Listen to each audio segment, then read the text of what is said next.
سلام ملګرو. نن که څوک انټرنیټ ته لاسرسی لري نو د درس ویلو طریقه مکمله بدله شوې.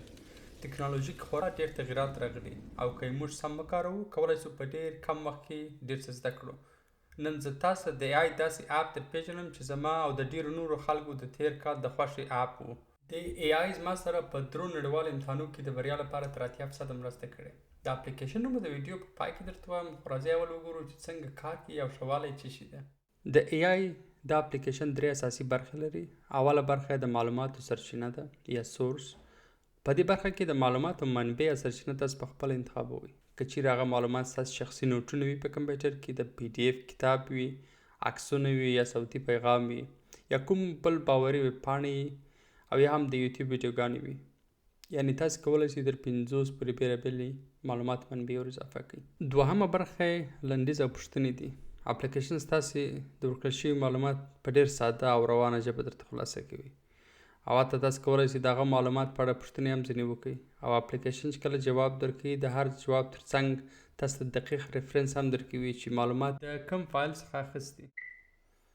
اصلي کمال په دریمه برخه کې شروع کیږي. کوم معلومات چې تاسو په اول کې ورکړي وو د هغو څخه د پودکاسټ په بڼه غږیز پیغام جوړوي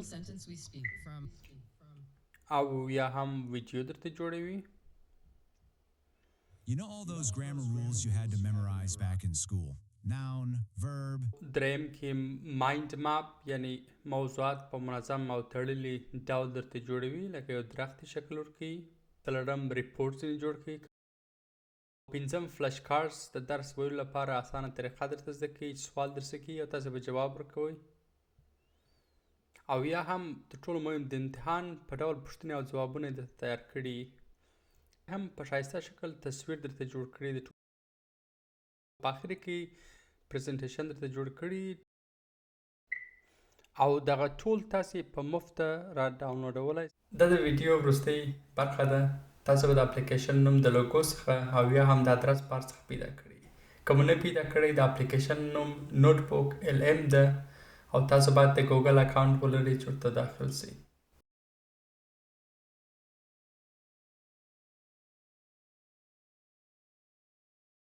که د NotebookLM بشپړ لارښود د مثالو سره د PDF په بڼه په کار وي نو لطفا ماته کمنټ کې لاندې ولیکئ او یا هم ماته مسیج وکړئ، زه به تاسو ته در واستوم.